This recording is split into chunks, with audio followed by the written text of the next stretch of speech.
Mes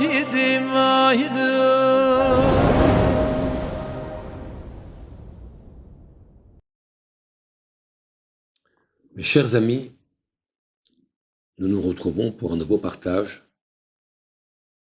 sur YouTube. Nous sommes ce soir Lamed Nissan, Hetafin Pegimel Fnatakel, le 30 Nissan de l'année 5783, année du rassemblement. Cette année, il faut nous rassembler, rassembler les âmes, rassembler les cœurs. Et nous sommes ce soir Rosh Chodesh Iyar. Bishut ha'emuna nigalu avotem mitzrayim.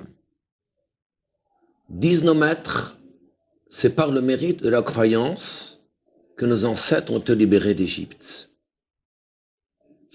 Et pourtant, lorsque nous regardons le texte, c'est intéressant de voir que Moshe Rabbeinu, devant le buisson ardent, devant le Sné, lorsque Hachem se dévoile à lui, et Hachem demande à Moshe Rabbeinu, descends Mitzrayim, parce que j'ai entendu les plaintes et les demandes du Klal Israël de sortir d'Égypte.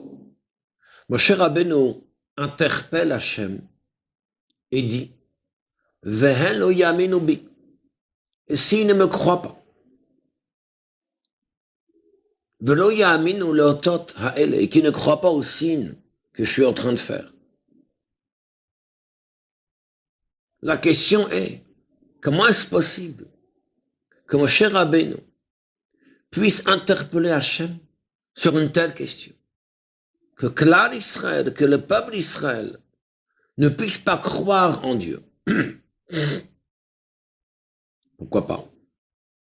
Nous sommes ma'aminim bnei ma'aminim. Nous sommes croyants, fils de croyants. Et nous héritons cette émouna de notre premier Ma'amin, le premier de nos patriarches, qui était Avraham Avinu, qu'on appelle le Ma'amin Arish, le premier croyant dans l'histoire. Et pourtant, croire en Hachem, Hachem existait, évidemment, depuis la création du monde.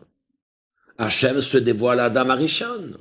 Hachem va se dévoiler à Caïn, après qu'il ait tué son frère. Hachem se dévoile à Noach, etc. Pourquoi appelle-t-on Avraham Avinu le premier Ma'amin, le premier croyant dans l'histoire?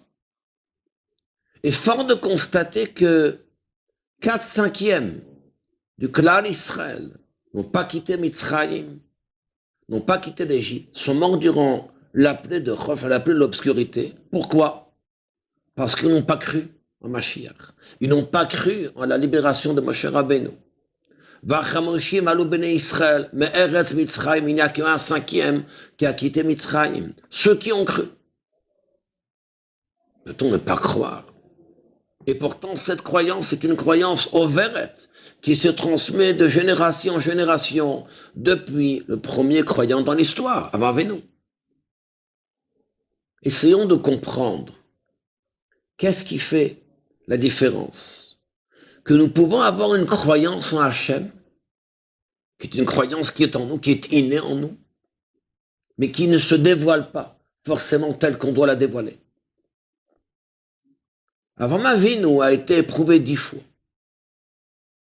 Et dans cette 10e épreuve, où Hachem ne donne pas un ordre, il lui dit, prends de grâce et bincha, ton fils, et yechitra. D'après certains commentaires, la force qu'il y a dans cette épreuve-là, ce n'est même pas un ordre. Hachem, c'est pas qu'il dit, Tzav ben Israël, ordonne au ben Israël, ordonne, dit, Karna, prends de grâce. Avraham Avinu prend cette épreuve, malgré la contradiction qui est présente. Comme lorsque Hachem la veille lui dit que son fils, que Yitzhak sera sa descendance, et le lendemain il dit maintenant on va le sacrifier.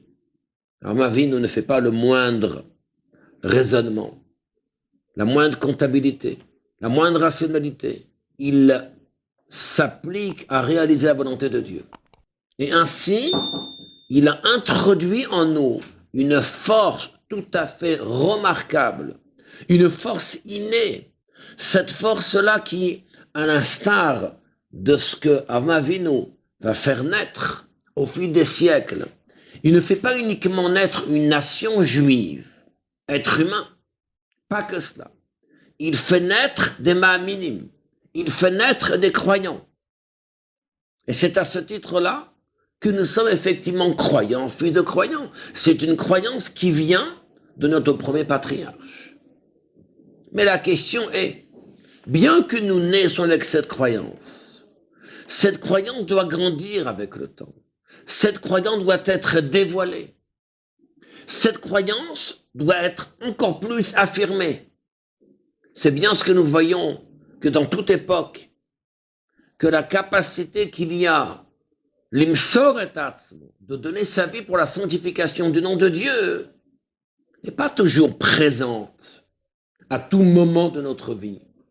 C'est ce que le Baal HaTanya, Rabbi Shlomo de Liadi, nous dit dans le chapitre 20 dans Tanya, qu'il existe une force qui transcende même l'intellect, qui s'appelle Koach Mesirut Nefesh, cette force de l'abnégation. Même celui qu'on appelle le juif le plus simple, Mouchan est prêt, l'imsor et atzmo, de donner sa vie pour la sanctification du nom de Dieu et de ne pas enfreindre, tel que l'idolâtrie, qui est une des fautes les plus graves. Sommes-nous prêts de la même manière à ne pas rater un Shema Israël? Sommes-nous prêts de la même manière à ne pas rater une tchila, à ne pas rater tfil, à ne pas rater un shakol, à ne pas rater une bracha, etc., etc. Et pourtant, nous avons, oui, les forces. Parce que la globalité du judaïsme, de la Torah, se trouve dans les 2 premiers commandements. Anoch Hashem Elokecha, je suis l'Éternel ton Dieu, englobe les 248 mitzvot positifs. Lo Yerecha, tu n'auras pas d'autre Dieu que moi, englobe les 365 négatifs. Donc, de la même manière que j'ai une capacité de garder en moi cette force, de pouvoir dévoiler ma croyance envers Hachem, qui est le principe fondamental de ce premier commandement, eh bien, j'ai la même force, au même titre, de pouvoir accomplir les 248 mitzvot positifs. De la même manière que j'ai cette capacité de ne pas enfreindre la volonté de Dieu en faisant de l'idolâtrie, j'ai cette même capacité de ne pas enfreindre 365 mitzvot négatives. De là, il en sort que croire en Dieu, ce n'est pas bannir autrui. Croire en l'être suprême ne veut pas dire écraser autrui, tuer autrui, tel que des nations peuvent croire et de dire que la seule manière de croire en Dieu, c'est d'exterminer l'ennemi.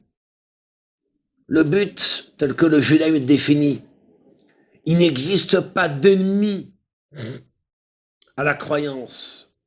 Il n'existe que des potentiels qui n'ont pas été dévoilés. Et c'est la raison pour laquelle la manière dont le judaïsme conçoit la croyance en Dieu, ce n'est pas d'exclure, c'est d'inclure. Itkalelut. On va inclure toute personne dans cette croyance en Dieu. C'est ce qu'on appelle Ardout, l'unification, l'unicité autour de ce qu'on appelle Ardout Aboré. Ardout Aboré, c'est-à-dire c'est l'aspect indivisible de Dieu.